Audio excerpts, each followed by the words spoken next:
एक मोबाइल मैंने दिया हुआ है पुलिस को फोरेंसिक के लिए, आयशा ने कहा, ठीक है। और दूसरा मेरा चोरी हुआ। अगर हवा में बात करनी है तो यहाँ पे मैं सब कुछ हवा में बात करेंगे। अगर ये लोग वाकई इसमें गिल्टी होते तो फिर आप अपने दोस्त का केस लड़ते? नहीं लड़ता। क्या कहते हो? मैं उसे कहता सॉरी यार। अगर ऐसा है कि केस के जो है वो सर पैर कोई नहीं है आयशा की तरफ से, तो जज साहब फैसला क्यों नहीं दे रहे, खत्म क्यों नहीं किया जा रहा है इसको? ये देखना होता है कि इंसाफ होता हुआ नजर भी आए। आयशा के पीछे कौन है? आयशा के पीछे वो लोग हैं जो इतने अरसे से रजब को गिराने में लगे हुए। रजब नहीं तो रजब के इर्द गिर्द का कोई हो तो जाए, क्या ये कुछ बात हो जाए। सच है? जी बिल्कुल सच है।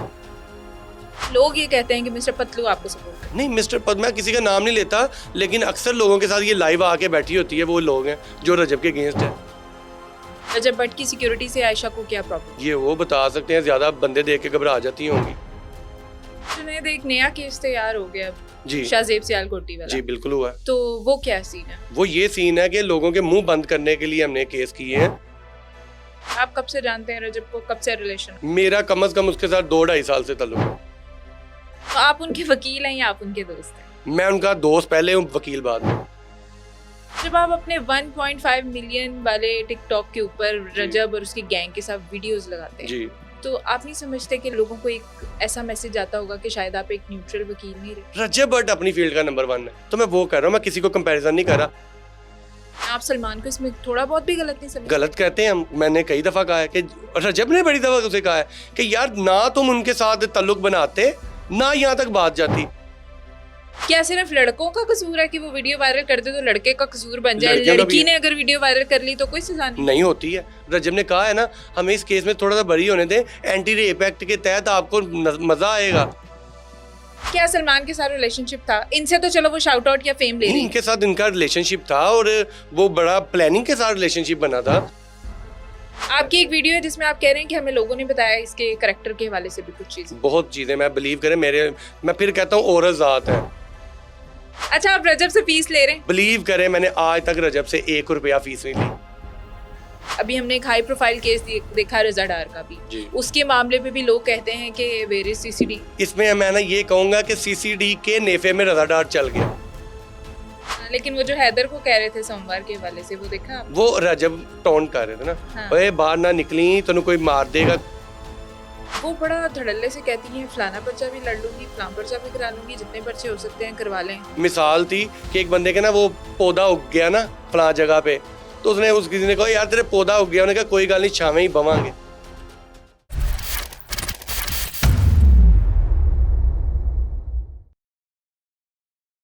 व्यूअर्स, आप देख रहे हैं ब्लंट लाइन नेटवर्क, मैं हूं फरियाल वकार। नाज़रीन, आज हम बात करने जा रहे हैं एक बहुत इंपॉर्टेंट केस के हवाले से, क्योंकि आजकल हमारी सोसाइटी में बड़ी धूम मची हुई है। कुछ कंट्रोवर्सीज हैं जो इतनी फेमस हो जाती हैं, फिर उनके ऊपर पूरे इदारे भी जो है वो इसमें इन्वॉल्व करने पड़ते हैं, उसमें अवाम भी इन्वॉल्व हो जाती है।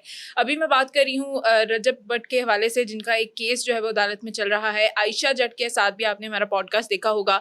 आयशा और सलमान का जो केस था उसमें रजब और उसके दोस्त भी इन्वॉल्व हो गए। अब उस केस की कानूनी जो सूरत हाल है और उसकी जो इस वक्त जिसे कहते हैं कि किस नौयत का फैसला आने वाला है, उसके हवाले से क्या असल मुसद्दका जो डिटेल्स होंगी वो आपके साथ इस पॉडकास्ट में शेयर करूंगी। मेरे साथ इस वक्त मौजूद हैं रजब भट्ट के लॉयर मिस्टर जुनैद खान। अस्सलाम वालेकुम। जी वालेकुम सलाम। आपको बहुत बहुत वेलकम। Thank you. जुनैद, जैसे तो आपको पता है कि ये केस ऐसा इतना हाई प्रोफाइल है, सबको ऑलमोस्ट इसके बारे में पता ही है, लेकिन जब भी कोई आता है बयान देता है वो कहते हैं जी ये झूठा बयान, अदालत से बाहर आके झूठ बोल रहे हैं। केस की असल सिचुएशन क्या है? आप क्योंकि उनके वकील हैं, मुझे बताइएगा असल जो मुकदमा है रजब भट्ट के ऊपर वो क्या है? जो ये केस चल रहा है ना, इसमें जो एलिगेशन रजब एंड उसके फ्रेंड्स पे है ना, उनके मुताबिक जनाब इन्होंने मेरा मोबाइल रीसेट कर दिया था। रजब ने, जवाद ने और मान ने मिलकर मेरा मोबाइल रीसेट कर दिया। इन पे यही एलिगेशन है। और अब आ जाते हैं केस पे। तो ड्यूरिंग इन्वेस्टिगेशन जब आईओ ने सारी तफ्तीश की, आपको पता मेरिट पे हर चीज़ देखी गई, इन्हें ये कहा गया कि वो मोबाइल ला दें। इन्होंने कहा जी मोबाइल जो है वो लिबर्टी मार्केट में हम गए थे, वहाँ पे चोरी हो गया। अच्छा, उसने कहा एक मोबाइल मैंने दिया हुआ है पुलिस को फोरेंसिक के लिए, आयशा ने कहा, ठीक है, और दूसरा मेरा चोरी हो गया। अगर हवा में बात करनी है तो यहाँ पे मैं सब कुछ हवा में बात करेंगे। हम पढ़ी लिखी बात करते हैं, जो जिमनी में लिखा हुआ है, जो आईओ ने लिखा हुआ है, बिल्कुल, आपको मैंने इसीलिए बुलाया। वो हम बात करें। हवा में बातें करनी, वो 50 बातें हम हवा में कर सकते हैं, कोई वहां पे प्रूफ नहीं दिया गया। इन्होंने कहा कि हमारा जो ये था मोबाइल लिबर्टी मार्केट में चोरी हो चुका था, अच्छा। इसलिए कोई मोबाइल नहीं दिया गया। और जब इन्वेस्टिगेशन कंप्लीट हुई तो आईओ ने बाकायदा उसमें ज़िमनी में ये हवाला है लिखा हुआ है, अगर कहेंगे तो उसका आपको वो पिक्चर वगैरह भी मिल जाएगी। उसके अंदर उन्होंने लिखा कि ये जो मुदैया है इन्होंने सिर्फ और सिर्फ फेम हासिल करने के लिए, ये सेम वर्डिंग थी, सिर्फ फेम हासिल करने के लिए रजब भट्ट और उसके फ्रेंड्स का नाम शामिल किया है और ये कोई भी सबूत नहीं दे सकी। और लास्ट पे उन्होंने लिखा कि जनाब हमें ये मतलूब नहीं है, यानी कि रजब और इसके फ्रेंड मतलूब नहीं है गिरफ्तारी के लिए, और ये बेगुनाह है इसमें। अच्छा। इनको खाना नंबर 2 में उन्होंने रख के चालान किया हुआ है। अच्छा, ये रजब और उसके जी, दोस्तों का जी, स्टेटस जी।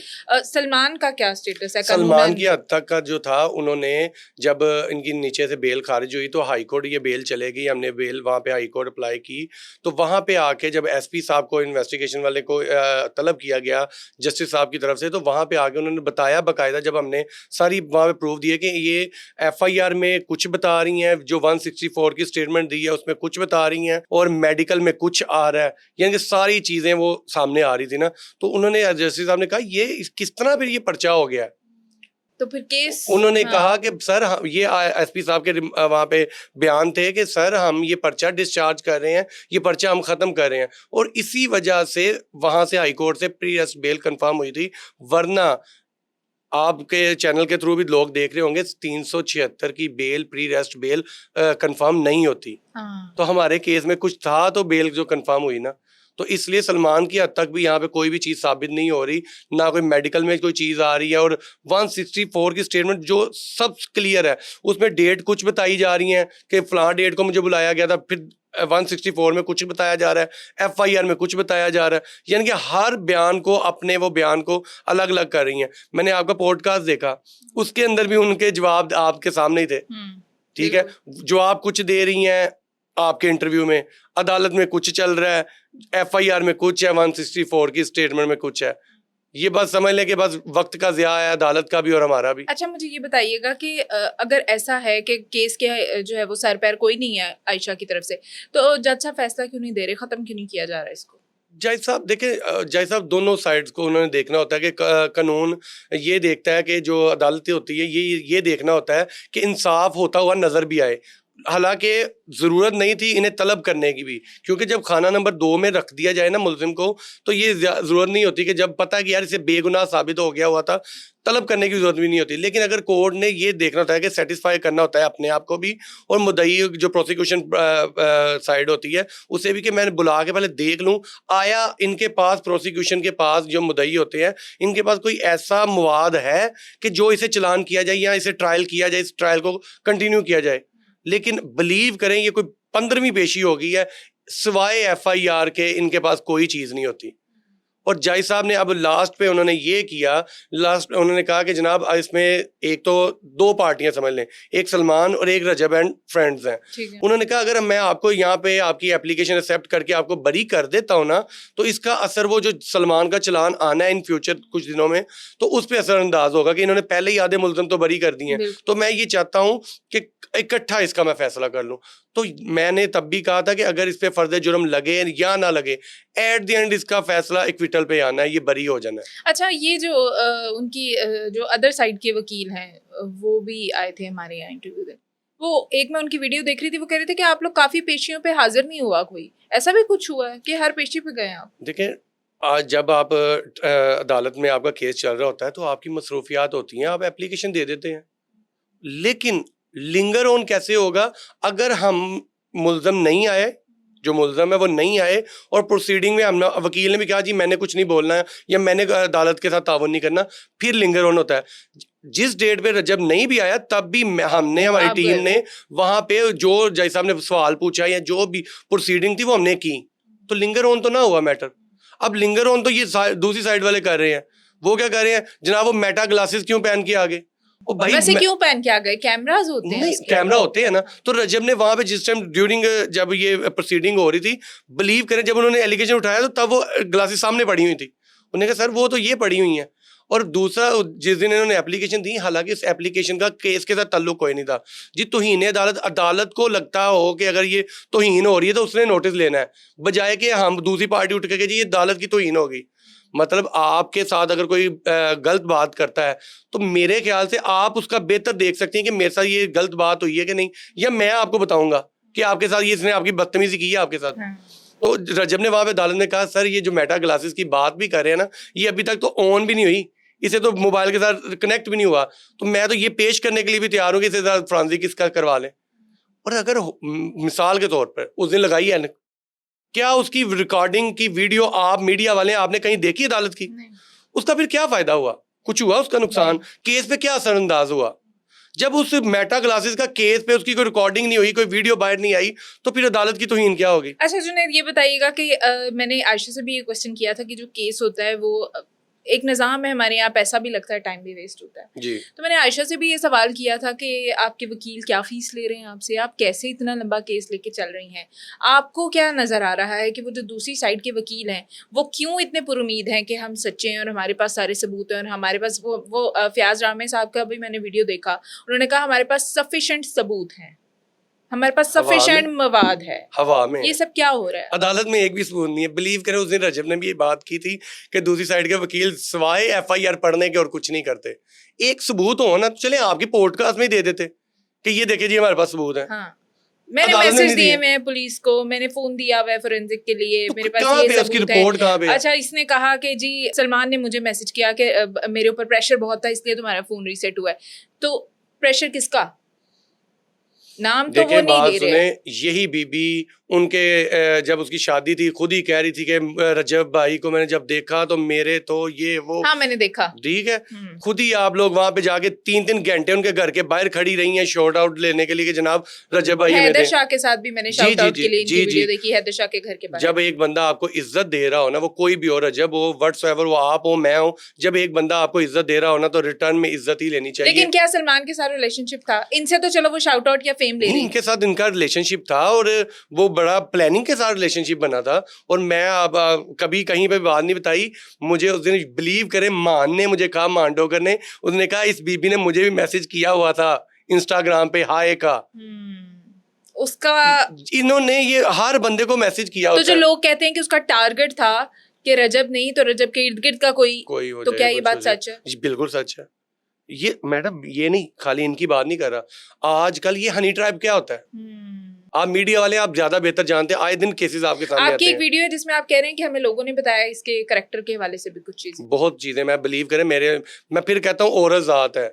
हम लोग रजब का बड़ा हौसला है, हमारा बड़ा हौसला है, हमारे पास मेरे मोबाइल में 150 सबूत है। बिलीव करें हम फिर कहते हैं औरत जात है, हम नहीं कुछ भी बात करना चाहते। मुझे बाहर से लोगों ने मैसेज किए कि भाई समनाबाद का फलां लड़के से बात करें, ये फलां नंबर है, फलां हॉस्पिटल है, फलां चीज है, एक एक चीज।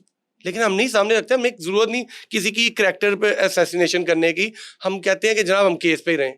चलें केस पे अगर हम रहें तो जज साहब क्या इस चीज़ के ऊपर की क्या राय है? जज साहब इस चीज़ के ऊपर गौर करते हैं, इस पे सवाल करते हैं कि ये जो रिलेशनशिप था व्हाटएवर फिजिकल इमोशनल जो भी था इन दोनों की मर्जी जी, दोनों पे जज साहब क्या कहते हैं इस पे, क्या राय है अदालत की? अदालत ने देखें, अदालत जब अदालत का काम होता है जो एफआईआर होती है ना, एफआईआर के बाद ट्रायल के ऊपर जब बात आती है अदालत ने ये नहीं देखना होता कि इसमें क्या हुआ था, कि उन्होंने देखना कि यार अब ये मेरे पास केस आ गया, एफआईआर आ गई है, इसके मुताबिक मैंने केस को लेके चलना है। ये पुलिस को देखना चाहिए था, ये आईओ को देखना चाहिए था। अब देखें रजब के इसने इल्जाम लगा दिया पाकिस्तान का सबसे बड़ा यूट्यूबर है, कोई माने ना माने वो इस टाइम पाकिस्तान का फेमस तरीन इंसान है। अच्छा, क्या रजब ने बाहर अदालत से बाहर आके इसको वो जो कहती है बकौल आयशा मुझे मिडिल फिंगर दिखाई, मुझे ये कहा मैं मजीद फेम नहीं दे सकता, बिलीव आप करेंगी उस टाइम मैं रजब के साथ मौजूद था, मैं और ये मैं हल्फन बात कर रहा हूँ। हल्फन का मतलब होता है आप अल्लाह को हाजिर नाजिर जान के बात कर रहे हैं। हम ये दरवाजे से बाहर निकलने लगे तो फयाज जो है वो जो दूसरी पार्टी के वकील हैं वो बाहर निकलने लगे, तो मैंने रजब को ना ऐसे हाथ से कहा, इशारा किया कि वो गुजर रहे हैं, तो अच्छा नहीं लगता उन्हें। रजब ने खुद कहा हाँ हम पीछे हट जाते हैं, इन्हें गुजर लेने दे, हम पीछे आ गए हैं, हम पीछे खड़े हो गए हैं। ये वहां से बोलती हुई जब इसने इस तरह देखा है, क्योंकि वहां उन्होंने कहा है ना कि मैं मजीद फेम नहीं दे सकता। नहीं नहीं नहीं नहीं नहीं नहीं नहीं, ये अदालत के अंदर हमारे वकील साहब जो हमारे साथ दूसरे वकील साहब थे ना राना साहब, उन्होंने बकायदा जिमनी पढ़ के बताई थी कि आईओ ने लिखा हुआ है कि ये फेम के लिए इन्होंने नाम दिया है। उन्हें उस चीज का गुस्सा था, और फिर ये अदालत में बोली भी है कि ये फेम देने वाले कौन थे। उन्होंने कहा मैं नहीं कुछ भी बोल रहा, ये आईओ की इन्वेस्टिगेशन रिपोर्ट बोल रही है कि इन्होंने फेम के लिए इनका नाम दिया है। तो वो बाहर निकली है, बिलीव करे, गालियां निकालने लगी रजब। देखे जी, कोई भी बंदा होगा जिसके माँ बहन की अगर कोई गाली देगा वो आगे होगा, बिलीव करे रजब आगे होने लगा। तो मैंने रजब का हाथ पकड़ा, मैंने कहा बट ये यही चाहते हैं, ये चाह रहे हैं ये केस में अब कुछ नहीं है, ये केस खत्म हो जाना है, नया ये केस चाह रहे हैं, तो इजी रहा, हम लीगली इन्हें लेके चलेंगे। तो वो उधर ही हम रुक गए, ये बोलते बकवास करती हुई चले गए हैं, हम अपने आ गए हैं। आपने मशवरा दिया कि इसके ऊपर पर्चा करो गाली देने का? हाँ, हमने कहा कि जनाब वहां पे धमकियां दे रही हैं, ये जब बोल अच्छा, रही जान की धमकी? हाँ। क्या रजब को जान लेने की धमकी आयशा दे सकती है? ये वीडियो में मौजूद है। किस बिना पे? मैं आयशा के पीछे कौन है? देखें, आयशा के पीछे वो लोग हैं जो इतने अरसे से रजब को गिराने में लगे हुए हैं। मैंने उनसे भी क्वेश्चन किया था कि लोग ये कहते हैं कि मिस्टर पतलू आपको सपोर्ट करते हैं। नहीं, मिस्टर पतलू, मैं किसी का नाम नहीं लेता, लेकिन अक्सर लोगों के साथ ये लाइव आके बैठी होती है, वो लोग हैं जो रजब के अगेंस्ट है। वो देख लेना आप किन किन के साथ लाइव बैठी होती है, और वो सारे रजब के अगेंस्ट वाले हैं, वो सपोर्ट करते हैं। देखे ना, अभी जैसे आयशा के खिलाफ हम केस ये फाइट कर रहे हैं, तो मुझे कितने आयशा के जो दूसरे मुखालिफ हैं मुझे प्रूफ भेज नहीं दे। इसी तरह होता है, अगले सपोर्ट कर रहे होते हैं। अच्छा, तो वो जो सिक्योरिटी है उस पे भी इसने कहा कि इससे सिक्योरिटी वापस ले ली जाए। रजब भट्ट की सिक्योरिटी से आयशा को क्या प्रॉब्लम?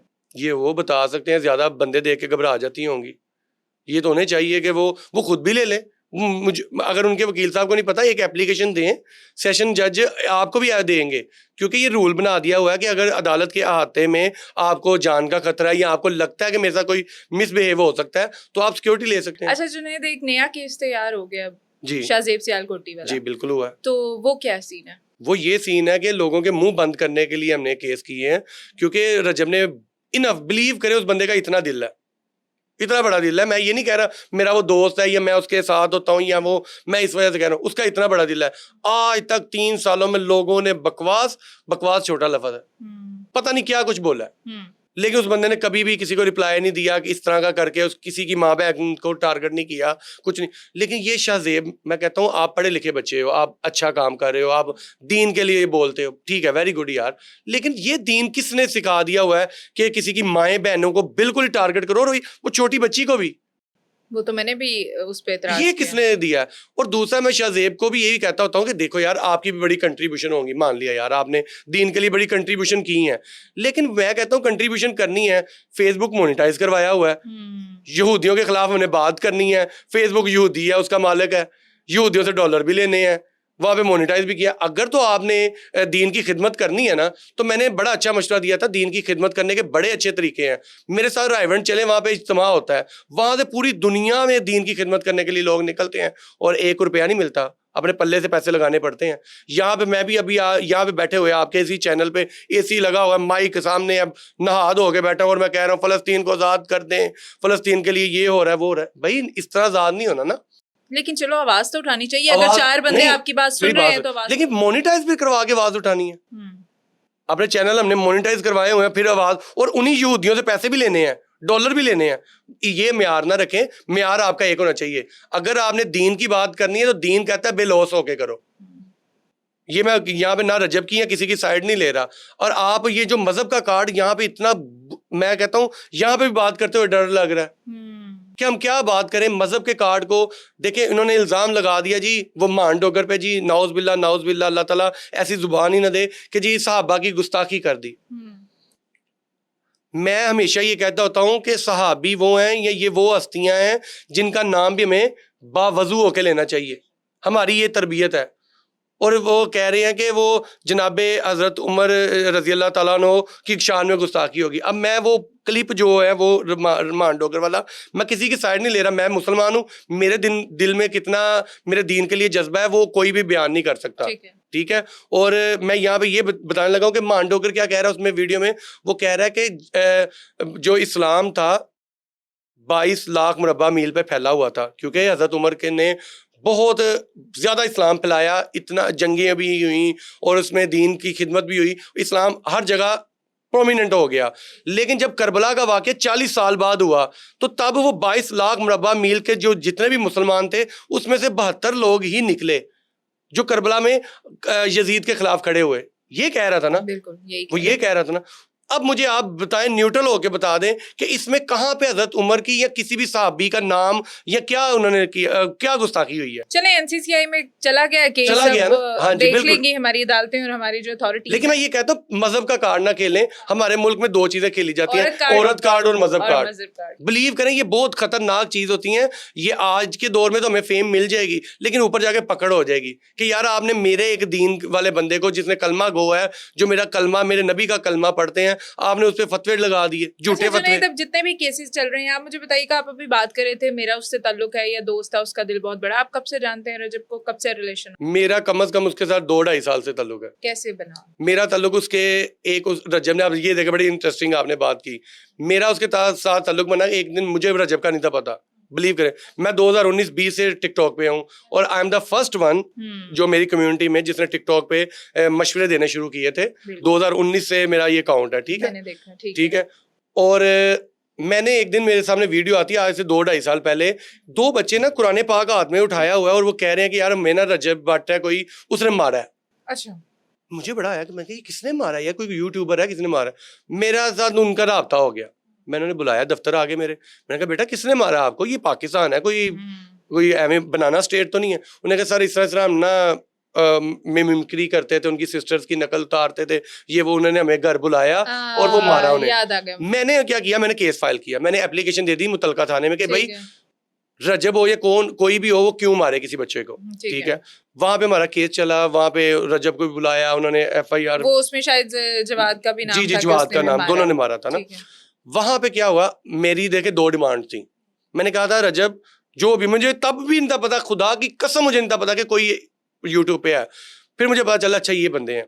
एप्लीकेशन देने के बाद मैंने उनसे ये कहा, मैंने कहा यहाँ बच्चों से एक्सक्यूज कर लें, उन्हें मुतमिन करें कि यार हमसे गलती होगी, देखिए गलती होगी ना तो यहाँ आप पर्चा ले लें। 2 चीजें हैं। तो देखे जनाब, उन्होंने, जवाद ने, रजब ने उन्हें बुलाया, बच्चों को घर पे खाना खिलाया, मैं भी बैठा था। उन्होंने कहा यार हमसे गलती हुई, एक्सक्यूज करते हैं, आप लोगों ने भी तो गलत किया ना, मेरी सिस्टर की नकलें उतारते थे, हमें भी तैश आया। बच्चे मुतमिन हुए, बच्चों ने साथ, मैंने कहा बेटा आप मुतमिन हो, वीडियो मौजूद है। उन्होंने कहा सर भाई हम मुतमिन है, बगैर 1 रुपये एक फीस के, 1 रुपया ना उधर से ना इधर। मैं कहा बेटा आप लोग मुतमिन, उन्होंने कहा हम मुतमिन है। मैंने उनका केस, हमने वो विड्रॉ कर लिया कि यही चाहते थे। उसके बाद ना रजब का ना नमाज वाला वाकया हो जाता है, रजब का नमाज वाला केस हो जाता है। मैं अपने घर में था, मुझे जवाद की कॉल आती है कि यार रजब भाई ने आपसे बात करनी है। रजब ने मेरे से बात की, उन्होंने कहा वकील साहब जिस तरह उस केस में सानू तुनिया सी ना, इस केस से सानू डिफेंड करो। मतलब उन्होंने देखा कि मैंने प्रोफेशनली काम किया ना। देखिए मैंने उनकी माँ बहन को टारगेट नहीं किया, मैंने उनकी जातियात पे बात नहीं की, मैंने सिर्फ और सिर्फ केस की बात की। और हमारी उनके साथ सुलह हुई, बच्चों की सुलह हुई, मेरी क्या होनी है, बच्चों की सुलह सफाई हुई। उन्होंने कहा वकील साहब आपने ये नमाज वाला केस मेरा देखना है। वो तब से ताल्लुक बना है आज तक उसके केसेस। वो जब भी कोई भी मामला होता है लीगली वो लाजमी मेरे साथ राब्ता करता है। अच्छा, तो आप उनके वकील हैं या आप उनके दोस्त हैं? मैं उनका दोस्त पहले हूँ, वकील बाद में हूँ। अच्छा, 1.5 मिलियन फॉलोअर्स हैं आपके अपने टिकटॉक पे, और आपने बताया मैं बड़ी देर से टिकटॉक जी 2019-20 तो आप समझते हैं, जाहिर है अब आप एक वकील हैं, हजारों लोगों के केसेस हो सकते हैं, हजारों लोगों को आपसे उम्मीदें भी हो सकती हैं। तो जब आप अपने 1.5 मिलियन वाले टिकटॉक के ऊपर रजब और उसके गैंग के साथ वीडियोस लगाते हैं जी, तो आप नहीं समझते कि लोगों को एक ऐसा मैसेज आता होगा कि शायद आप एक न्यूट्रल वकील नहीं रहे? अच्छा, वकील जो होता है ना, मैं आपको एक चीज बताऊं, अदालतों में आप जाए ना, अभी ये मोमना वाला केस चल रहा है, साकिब चद्दर का चल रहा है, बिल्कुल। उनके वकील जब आते हैं साथ, वहां पे वो वीडियोस बनती हैं, वो लगाते हैं ना। इससे भी पीछे चलते हैं हम, ठीक है। सिस्ट्रोलॉजी वाला केस चल रहा है, उनके वकील साहब आते हैं साथ, उनकी टीम आती है, वो वीडियोस बनाते हैं, ठीक हो गया, वो भी लगती हैं। इससे भी पीछे चलते हैं, इमरान खान आते थे अदालतों में, वकला साथ जाते थे, वीडियोस बनती थी। उससे भी पीछे चलते हैं, नवाज शरीफ आते थे, शहबाज शरीफ आते थे, उनके वकला वीडियोस बनाते थे, वो क्यों लगाई जाती थी? वो ये बताया जाता था कि यार मेरे पास ना इतने बड़े बंदे का केस है। हर बंदा देखें, मेरे अंदर भी फेम का ही होगा ना कि यार मैं लोगों को बताऊं, प्राउडली बताऊं कि यार मैं इतने बड़े बंदे का। आप रजब को इमरान खान, नवाज शरीफ और इन सबसे कंपेयर कर रहे हैं? इमरान खान अपनी फील्ड का नंबर 1 पे है, शहबाज शरीफ साहब अपनी फील्ड के वो नंबर 1 है, मैं किसी को कंपैरिजन नहीं कर रहा। मोमना अपनी फील्ड की हैं, साकिब चद्दर साहब अपनी फील्ड के नंबर 1 होंगे, रजब भट्ट अपनी फील्ड का नंबर 1 है। ऐसे ही है, यूट्यूब पे नंबर 1 है, तो मैं वो कर रहा हूँ, मैं किसी को कंपैरिजन नहीं कर रहा। अच्छा, आप रजब से फीस ले रहे हैं? अच्छा, आपको सच्ची बात बताऊं, ये प्रोफेशनली बात होनी चाहिए कि वो मुझे आज भी इत्तेदाद हसन साहब की बात याद है कि उन्होंने कहा था कि मुझे ना वो जब उन्होंने बहाल करवाया ना चीफ जस्टिस साहब को, तो उन्होंने ना उनसे ना एक 100 रुपया या 500 रुपये का नोट लिया था, ये फीस ली थी, इतना बड़ा केस किया था। आज तक ना रजब से, ये मैं अल्फन कह रहा हूँ, लोग मेरे ना नीचे कमेंट करते होते हैं यार रजब का लफाफा बोल रहा है, रजब के पैसे बोल अच्छा रहे हैं। ये कमेंट मुझे भी मिले हैं हालांकि मैं हैरान आप हल्फन का मतलब होता है, ऑडियंस को भी मैं बता दूं, हाँ। ला इलाहा इल्लल्लाह मुहम्मद रसूलुल्लाह। हाँ। मैंने कलमा पढ़ा है हाँ। और मैं प्राउड से कहता हूँ मैं मुसलमान हूँ। बिलीव करें मैंने आज तक रजब से 1 रुपया फीस नहीं ली। अच्छा बिलीव मी। अगर कोई कह, मैं कलमे से आगे तो कुछ भी नहीं है ना कि मैं अगर कोई कहे, और अगर मैं फीस लूं भी तो वो मेरा प्रोफेशन है, मेरा बनता भी है। मैं लाख रुपया लूं या मैं 10 लाख लूं, मैं यहाँ पे बैठा कह भी सकता था मैंने रजब से 4 मिलियन फीस ली है, मैं कह सकता था ना कि 4 मिलियन मैंने फीस ली है, तो मैंने उससे कभी फीस नहीं ली। और अच्छा मतलब ये जो हम वीडियोस देख रहे हैं जो हमारे यार का दुश्मन है, हाँ सही बात। ये आप ही देखिए मैं ना यार बनाता नहीं हूँ, इसमें भी ये वो बात है। मेरे ना बड़े कम दोस्त हैं, हाँ। ठीक है, मेरे गिनती के कम दोस्त हैं। अच्छा। लेकिन जो मेरा दोस्त होता है ना तो मैं उसके साथ खड़ा हूँ, हक पे अगर हो मेरा अच्छा दोस्त। हक पे, यही पूछने लगी थी। आप कभी रजब को गाइड करते हैं कि यार फलां चीज ना किया कर, अच्छा मैं आपको ऐसे केसों में फंस रहे हो खामखा? मैं आपको एक चीज बताऊं, जब से ये नमाज वाला मैटर हुआ या ये जो दूसरा उनके साथ 295 वाला वाकया हुआ ना, उसके बाद वाकई उसने बड़ा एहतियात की और व्लॉग लगाने से पहले वो हर चीज चेक की जाती है और आगे से हुआ। और दूसरी बात, मैं जो लोग ज्यादा क्रिटिसिज्म करते हैं रजब की बैठ के कि यार माएँ बहनें दिखाते हैं, माएँ बहनें नाचती हैं, माएँ बहनें जो भी अल्फाज होते हैं इनके, अब आपने न्यूट्रल होकर बात करनी है। नीचे कमेंट करने से पहले ना न्यूट्रल हो गए, इसके अंदर ये यहाँ पे दिल होता है, वो सच्ची बात करनी है। आप ड्रामा देखती हैं? बिल्कुल। पाकिस्तानी ड्रामा लगते हैं, पाकिस्तानी ड्रामे के अंदर शादी का सीन आ जाता है। शादी के सीन के अंदर जो हीरोइन होती है ड्रामे की, वो कोई डांस होता है ना, थोड़ा बहुत होता है, उसका भाई उसकी बहन कोई नाच रहे होते हैं, हो रहा होता है ना फंक्शन, बहन की शादी का कोई फंक्शन है, मोमना साकिब जो है वो एक्टर है, वो वहां पे डांस थोड़ा सा कर देती हैं, मतलब ड्रामे के अंदर। क्या वो किसी की माँ बहन नहीं है? बिल्कुल। उस पर क्यों नहीं तनकीद करते कि तुम डांस क्यों कर रही हो, शादी का सीन? देखे रजब का जो व्लॉग है ना वो भी एक एपिसोड होता है रोजाना का। इसी तरह पाकिस्तानी ड्रामा भी होता है, ड्रामे के अंदर भी तो वही माएँ बहनें होती हैं, जो किसी की माएँ बहनें तो होंगी ना, मतलब नहीं ये वो जाने, उनका काम जाने। नहीं, लोगों की जो तनकीद है, लोगों की ये तनकीद गलत है। मैं ये कहता हूँ कि अपने दिल के अंदर ना नेगेटिविटी खत्म करो, अपने अंदर पॉजिटिव। कोई जो मर्जी कर रहा है वो उसका फेल है, अगर गलत कर रहा हो तो आप रोको। हाँ। मैं इस चीज के खिलाफ हूँ कि यार ठीक है यार, आप ना ये नहीं होना चाहिए, हम बीइंग अ मुसलमान हमें नहीं होना चाहिए। लेकिन आपने एक चीज नोट की है, रजब के पहले व्लॉग्स देख लें और रजब के आज के व्लॉग देख लें, उसके अंदर मेरे ख्याल से जो गजल आती है, मेरे ख्याल से मैक्सिमम भी ना 2 मिनट का सीन होता होगा, कभी वो भी हफ्ते बाद नहीं, वो अब काफी कम हो गया। हर इंसान अपने आप को इम्प्रूव करता है, कोई भी घर से सीख के नहीं आता। लोगों की किसी ने वो पंजाबी की कहावत है ना, वो वट्टे को पूछा यार तू गोल किवें होया, उन्हें कहा ठुड्डे खा खा गए। इसी तरह हर बंदा सीखता है। व्लॉगिंग है ना, एक फील्ड है। रजब ने भी स्टार्टिंग की, 100 काम बुरे किए होंगे उसके अंदर जो लोगों को गलत लगे, लेकिन आप आज के रजब को देखिए कि यार अब वो क्या कर रहा है, अब वो क्या कर रहा होता है, चैरिटी कर रहा होता है। वो नहीं आप लोगों को नजर आ रही होती। बिलीव करें वो महीने का 60 से 70 लाख रुपए वाकई चैरिटी करता है। और ये मैंने देखा है घर में, मैंने खुद उनकी वो डायरी देखी हुई है जिसके अंदर बच्चियों की फीस किन किन की जानी है, किन के किराए जाने हैं, किन की मेडिसिन जानी है, वो सारा मैनेज हो रहा होता है। वो लोग अच्छा भी काम दिखा दिया करें ना। मान लिया यार आप लोगों को उनके वो जो उसकी शादी के ऊपर उसकी बहन ने डांस कर लिया, सिस्टर को होती है खुशी होती है अपने भाई की शादी की, मान लिया आपको गलत लग गया, यार अब वो हरफे आखिर तो नहीं है, उसमें बड़ी अच्छी क्वालिटीज भी होंगी, वो भी होनी चाहिए ना। उसे भी देख लो कि यार ये चैरिटी करता है, अपने माँ बाप की बड़ी खिदमत करता है, ये भी तो अच्छा पॉइंट देख ले। बिल्कुल। अच्छा अगर ये लोग वाकई इसमें गिल्टी होते तो फिर आप अपने दोस्त का केस लड़ते? नहीं लड़ता। क्या कहते हो? मैं उसे कहता सॉरी यार, नहीं मैं लड़ सकता अगर वो गिल्टी होता। लेकिन अगर मेरे दोस्त को अगर बिला वजह आप फंसा रहे हैं तो मैं तो उसके साथ स्टैंड लूंगा। अच्छा आपकी कम्युनिटी में भी 1-2 लोगों की, नाम तो क्या ही लूं, राय है कि ऐसे लोगों के लिए लोग केस इसलिए लड़ते हैं या उनके खिलाफ भी इसलिए लड़ते हैं कि उन्हें फेम मिल जाए, वो फेमस हो जाए, उनका लोगों को पता चल जाए। तो क्या वुकला भी रजब के थ्रू फेम ले रहे हैं? अब मैं अपनी बात कर सकता हूँ, बाकी भाइयों की मैं नहीं करूंगा। मैं अपना ये बता दिया आपको पहले कि 2019 में मेरे जब मैंने टिकटॉक शुरू किया 2020 तक मेरे 8 लाख फॉलोवर थे। अब 1.5 मिलियन है ना। तो रजब का केस से पहले मेरे 1.3 या 4 होंगे। अभी तक तो मेरा लाख नहीं फॉलोवर बढ़ा। बिलीव मी, मेरा चेक कर लेना। एक चीज जो ऑन रिकॉर्ड होती है ना, उस पर आप झूठ नहीं बोल लेकिन सकते। आप बरादरी में एक धाक तो बैठ जाती है। अब देखें मिसाल के तौर पे इमरान खान साहब के जो वकील हैं, हाँ। जितने भी हैं देख लें, जी जी। उनकी वो फिर ये कहेंगे जनाब उनकी बैठ गई है। जो इमरान खान, जो नवाज शरीफ साहब के वकील थे, हाँ। ठीक है, मरियम नवाज साहब के जो वकील थे, अब ये तो नहीं होता, अब केस आ गया भाई, केस कर रहे हैं, फिर वो पड़ गया है। लेकिन ये कह सकते हैं कि यार मैं हाईलाइटेड केस। अब देखिए मेरी बात सुने, मिनाइल मलिक के खिलाफ एक केस होने लगा था वो, लेकिन उनका पैचअप हो गया, मिनाइल ने पैसे वगैरह लिए थे, वो मैंने उसे लीगल नोटिस भेजा, वो केस मेरे पास था। काशिफ जमीर का मामला हुआ, ठीक है, काशिफ जमीर का केस मेरे पास था, ठीक है। उसके बाद नदीम का, नानी वाले का, उसका मैटर हुआ, वो केस मेरे पास था। हम जाके उसका प्लीट, जो जिसके साथ वो जो यूट्यूबर था, क्या नाम था, ये कौन, तलहा वाला, तलहा, वो तलहा वाला केस मेरे पास था। रजब का केस मेरे पास था, ठीक है।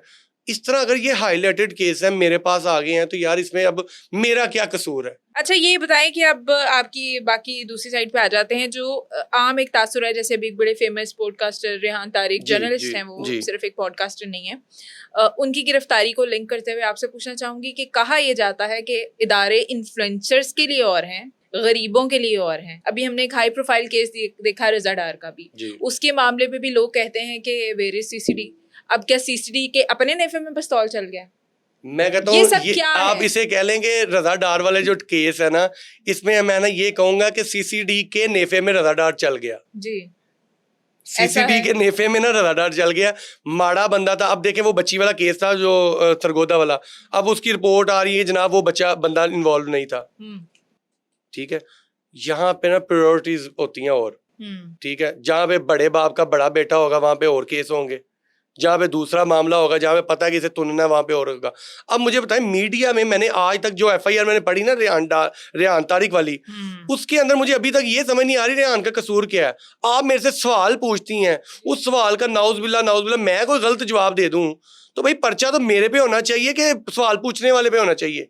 सहाफी का काम ही सवाल पूछना है। इस केस में आपके ख्याल से क्या होना चाहिए? क्या हो रहा है इस केस के साथ? इस केस असल वजह क्या है? अगर आप कह रहे हैं कोई ऐसी खास गलती नहीं है उनकी, वो तो सवाल पूछ रहे थे, जवाब देने वाला आजाद है, तो फिर क्या होगा इस केस का? वो देखें, जब भी होते हैं ना जो पानी होता है ना, वो कहते हैं हमेशा ना जो नीचे वाली जगह होती है ना वहां की तरफ जाता है।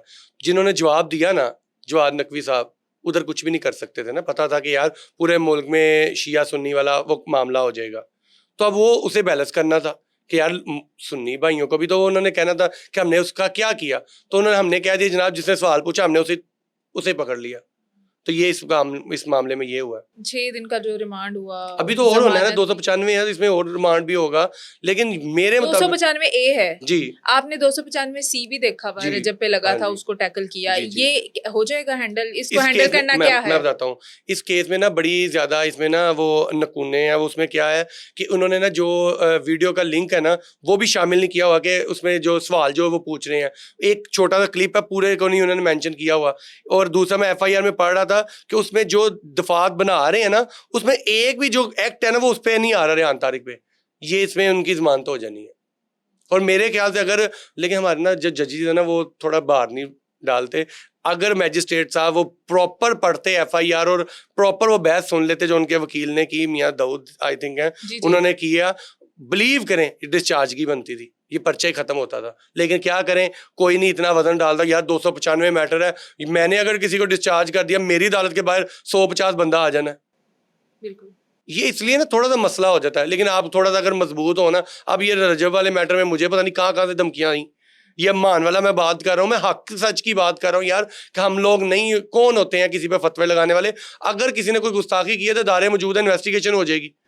खुद ना माए बहने मुझे वहां पे बोलते हैं भाई तुमने पैसे लिए होंगे, और अभी मैंने आपके पॉडकास्ट में पहली दफा मैंने कलमा पढ़ के कहा मैंने 1 रुपया कभी नहीं लिया। अच्छा ये क्या कल्चर डेवलप कर लिया हमारे लोगों ने कि केस चल रहा होता है अदालतों में और वीडियोस में धमकियां टिकटॉक पे एक दूसरे को दी। ये गलत होना चाहिए। मैंने उस दिन भी रजब भी बहुत धमकियां देते, आयशा भी दे रही थी। आयशा के बारे में तो वो कह रहे थे तू पुत्री जितनी मर्जी कोशिश कर ले, मैं तेरा नाम नहीं लेना। और भी लोगों को, अब ये सियालकोटी को भी धमकियां दे रहे हैं। नहीं धमकी ये नहीं होती। धमकी ये उसने कहा था कि जितने लोगों ने मेरे साथ खिलाफ बात करते रहे, मैंने कभी बात नहीं की। अब देखना मैं लीगली चलने लगा हूँ। अच्छा। तो लीगली देखना इनकी चीखें निकलेंगी, और पहली तारीख पे इनकी चीखें निकल आई। वो बेचारा उछल के वाकई आपके साफी है, उन्होंने सवाल किया, वहां पे ना रजब मौजूद था ना मैं मौजूद था। तो वहां पे उनकी चीखें निकल रही थी, ये धमकियां नहीं थी, और धमकियां तो वो देते हैं कि ਤੁਹਾਨੂੰ मैं इंज करना, अगला सोमवार नहीं आने देना। उसने तो आगे रिप्लाई में कहा है कि क़यामत से पहले वाला सोमवार आएगा, उस तब तक का टाइम है, आप कर लेना जो करना है। लेकिन वो जो हैदर को कह रहे थे सोमवार के हवाले से, वो देखा आपने? वो रजब टोंट कर रहे थे ना, ओए बाहर ना निकली तेन कोई मार देगा, कुछ कर देगा, कुछ ऐसे पहलवान फिरदा पे हाँ, तो एक मजाक तो है ना, में टीका लाना है, मजाक क्या है, था? मजाक है, ये मजाक ठीक है। अच्छा उसका तलक जुमलों को आप सेटिस्फाई कर लेंगी, वो तलक जुमले बोल रहा है तुझे, और यहाँ पे मजाक में जवाब दिया जा रहा है, तो ये अच्छा मैं है। आपसे यही पूछ रही हूँ कि ये हमारे इन्फ्लुएंसर्स ने क्या करना शुरू कर दिया, इसको आप एज अ वकील कैसे देखते हैं? यार हम जब दालतों में लड़ तो रहे हैं, तुम लोग तो चुप रहो। मैंने ये जो आयशा वाला केस है ना, इसमें मैंने कई दफा कहा है कि हमें एप्लीकेशन दें कि रजब वहां पे हम ना उनकी साइड से उनका वकील साहब कोई बात करे, ना हम करें, ना कोई आप बात करो ना कोई, क्योंकि ये केस जब पेंडिंग होता है, और ये असूल भी है, अखलाकन भी यही होता है कि जब एक केस पेंडिंग है बिफोर इन कोर्ट, तो आपको कोई भी राय नहीं है देने की इख्तियार नहीं होता। लेकिन यहाँ पे क्या होता है, वही रजब वाली बात कि नाम नहीं लेंगे तो फेम कैसे मिलेगा, तो यही काम हो रहा है। अच्छा, तो फिर आप अपने दोस्त को भी ये मशवरा दें कि केसेस पे बातें ना करें ताकि लोगों को फेम ना मिले। देख लें, हमारे वहां पे देख लें आप, एक कितने हमारी लगी हो रही हैं, मेरे अकाउंट पे देखें। आपके अकाउंट पे तो बस उनके साथ, गैंग के साथ ही लगी होती है। एक वीडियो होती है जिस दिन हमारी वो भी हायरिंग होती है, उसके अलावा मेरा अपना कंटेंट है। लोग अगर कहें ना जी ये फेम हासिल करने के लिए, तो मैं रोजाना रजब के साथ वीडियो बनाऊं, रजब की ही वीडियो लगाऊं।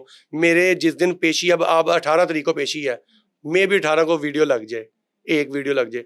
18 दिन में अभी 20 दिन है, तो 20 दिन में मेरा कंटेंट क्या होता है, लोगों को फ्री मशवरे दे रहा होता हूं। बिल्कुल आप दे रहे होते हैं। मैंने आपके बारे में, आपकी पूरे प्रोफाइल के बारे में, फिर जो लोगों के क्वेश्चंस होते हैं वो हम नोट कर लेते हैं और उसके मुताबिक हम अपना प्रोग्राम कंडक्ट करते हैं। एक क्वेश्चन था आपके बारे में बड़ा थोड़ा सख्त, मुझे लगा मैं आपके सामने रखती हूँ कि जी आप पूरे एक वकील की आपने यूनिफॉर्म पहनी होती है, आप रिप्रेजेंट कर रहे हो तो कि आप एक वकील हो, और उस दौरान जब आप रजब और उसके गैंग के साथ वीडियोज बनाते हो और ये वो करते हो, क्या आप अपने बाकी क्लाइंट्स के साथ भी टिकटॉक पे वीडियोज डालते हो? बाकी क्लाइंट मेरे ख्याल मतलब से एक पाकिस्तान वकील सबके लिए है ना, वकील मैं बताता तो। हूँ, बाकी क्लाइंट्स की ना वो देखिएगा वीडियो, जिसमें कई मेल होते हैं, कई फीमेल होते हैं, जिनका मैं चेहरा नहीं दिखा रहा होता, उनका मसला होता है, उनके मसले से मैं लोगों को पैगाम पहुंचा देता हूँ, यार इनका ये मसला है, ठीक हो गया। और दूसरी बात, इनके साथ वीडियो का इसलिए होता है, एक तो मेरा दोस्त है, और दूसरी बात ये है कि पाकिस्तान का नंबर 1 यूट्यूबर है, इतना तो बनता है ना। अच्छा, तो जब आपने ये कह दिया ना कि आपका दोस्त है, तो फिर लोगों के गिले खत्म हो जाने चाहिए कि जुनेद खान उसके साथ। वो सिर्फ 50 दफा अपने व्लॉग्स में मुझे अब देखें, मुझे लोग कहते हैं कि यार, और मेरे दोस्त कहते हैं यार तो देखो फीस क्यों नहीं लेता, और मैंने कहा यार मेरा वो दोस्त है, दोस्ती का यही होता है। देखें एक और चीज वो कहता होता है रजब के ना, अपने व्लॉग में किसी को भी कोई इंट्रोड्यूस करवाना हो, कोई प्रोडक्ट को, कोई कुछ भी पॉडकास्ट इवन देना हो ना, तो 10 से 15 लाख रुपए लेता है, और मुझे तो 50 दफा अपने व्लॉग में ले लिया हो उसने, मेरी फीस तो मेरे ख्याल से फिर वहीं पे पूरी होगी।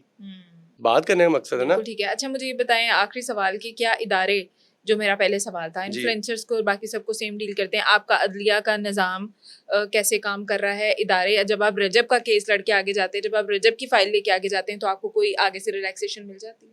नहीं मैडम, यहाँ पे ना अदलिया भी हमारे, अब आप मांडोकर का केस लेके एनसीसीआई, जी तो आप कितने जवाब ने भी दी है, हाँ, कितने होपफुल हैं कि अब हम ये कहते हैं कि देखें कितनी जल्दी रजब पे पर्चा हो जाता है। दूसरी तरफ भी इन्फ्लुएंसर है, इस तरफ भी इन्फ्लुएंसर है, अब क्या होगा?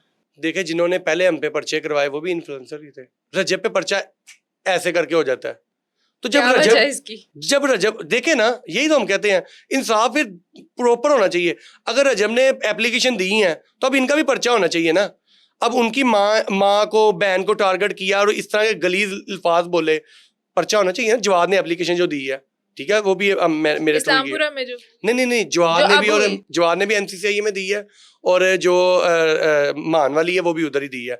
मान ने ये कहा है कि यार ये इंतशार फैलाना चाह रहा है, शिया सुन्नी फसाद कराना चाह रहा है, जबकि कोई भी उलमा कराम से राय ले लें कि ये जो इसने अल्फाज बोले हैं क्या ये तौहीन अमेज है। मुझे इल्म नहीं है, आपको इल्म नहीं है, उलमा कराम को तो है, वहां से राय ले लें। अगर साबित हो जाए तो मान पे पर्चा कर दें, लेकिन अगर नहीं होता तो जो इंतशार फैला रहा है फिर उस पर होना चाहिए। इसी तरह जवाद ने ये एप्लीकेशन दी है कि मेरी बीवी को, मेरी बच्ची को इस बंदे ने कितने गलत अल्फाज बोले हैं, क्या इसके घर में माएँ बहनें नहीं है? क्या जवाद अगर रिटर्न में उसकी माएँ बहनों को वो बोले तो तरबियत का फिर फर्क ही आएगा।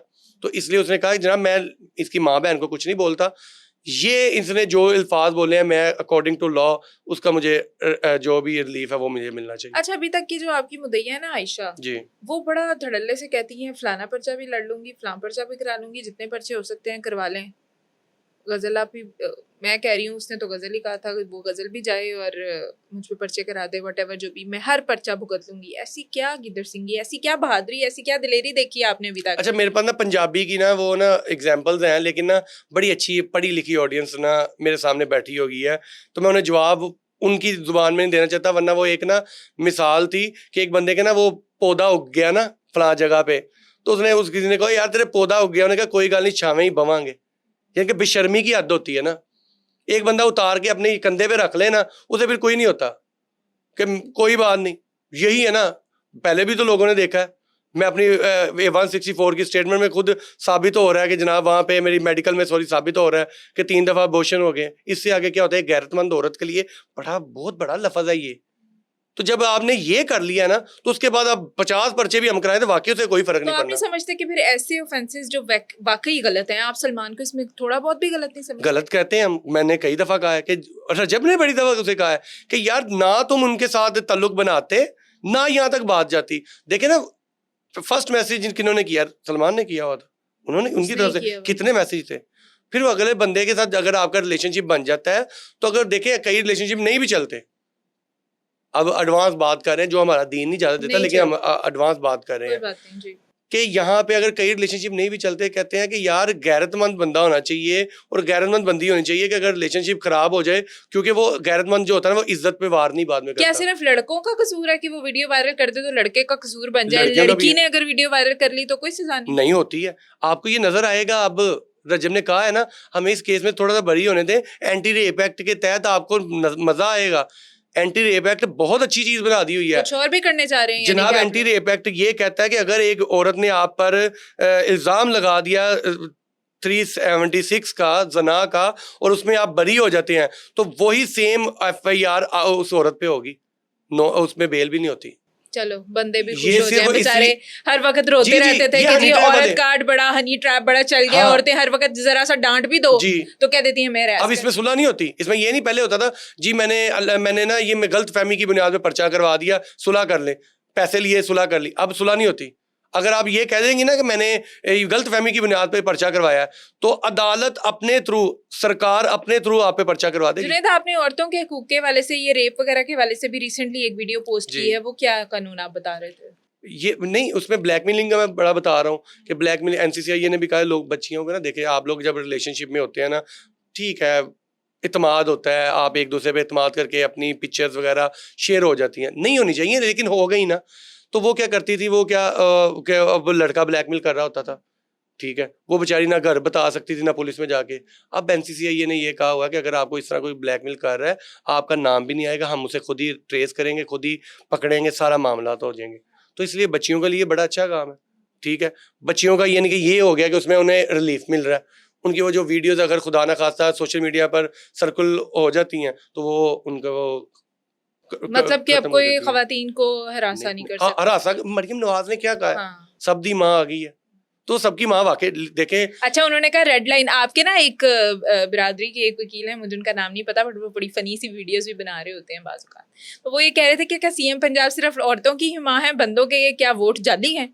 मतलब बंदों के हकूक के लिए भी कुछ बताएं, तो अब आपने वो भी बता दिया कि बंदों के लिए भी। बंदे के लिए भी वही है ना। अगर कोई औरत देखे, फॉर एग्जांपल हनी ट्रैप, जैसे यही है ना कि आपने मुझे यहाँ फॉर एग्जांपल कहीं पे बुला लिया, वहाँ पे मेरी वीडियोस बन गई, कल तल्लुकात भी आपने बनाए हो, तो आपकी बात नहीं, वैसे ओवरऑल वैसे जी जनरल जी, बात, मैं समझ रही हूँ। तो उन्होंने बुला लिया, तो वो आपका सारा मामला तो रिकॉर्ड कर लिए, तो बाद में ब्लैकमेलिंग शुरू हुई, तो वो लड़का भी एप्लीकेशन दे सकता है कि बिल्कुल। जनाब ये मुझे ब्लैकमेल किया जा रहा है। और आपको पता है, ये पूरे पंजाब में, मैं उस दिन पढ़ रहा था, कोई 2,500 या इससे ज्यादा, मे बी मैं कैलकुलेशन गलत न हो, लड़कों ने रिपोर्ट की हैं, एप्लीकेशन दी हैं कि जनाब लड़कियां हमें हरासा कर रही हैं। अच्छा, तो लड़कों की भी सुनी जाती जी है जी उस जी तरह जी जैसे औरत की सुनी जी, जाती हरासा है? किया जा रहा है। और मोस्टली जो बंदे हैं वो ये कह रहे हैं ऑन वर्क प्लेस मुझे हरासा किया वर्क जा रहा है, प्लेस पे? अच्छा, हमारी GM साहबा जो है वो मुझे हरासा करें। ये होता है मैम, होता है, हंसी आ रही है लेकिन। लेकिन रियलिटी है ना, माशरे में अब रियलिटी है, एडवांस माशरा हो गया हमारा, तो उसमें ये हो रहा है, लड़कों ने भी एप्लीकेशन दी हुई हैं, उन्हें ब्लैकमेल किया जाता है। अच्छा जुनैद, पिछले दिनों आपने सुना था एक एक्ट और एक लॉ का बड़ा शोर मच गया था, जो हैबिचुअल ऑफेंडर वाला। जी जी जी। और CCD के भी काम का भी हमने जिक्र किया। आप एज अ लॉयर एक अगर कानून को देखते हुए मुझे बताइएगा, क्या हुकूमत बार बार ये कोशिश करती है कि अदालतों को और वकला को और जुडिशल सिस्टम को साइड कर दिया जाए और खुद ही कोई सजा दे ये दी इन्होंने जाए। 2 दफा ना कोशिश की। एक तो ये जो कानून बनाया था ना इन्होंने, ये कब्जा माफिया वाला, हाँ जी। वो चैलेंज हो गया था। हाई कोर्ट ने नोटिस ले लिया था। हाई कोर्ट ने कहा था, जस्टिस आलिया नीलम साहबा ने उन्होंने कहा नहीं, अदालतें फिर कहाँ जाएंगी? अगर डीसी एसी ये फैसला करेंगे तो अदालतें फिर बंद कर देते हैं ना। लेकिन फिर अब क्या हुआ, डीसी एसी वाला वो अदालत में रेफरेंस भेजेंगे।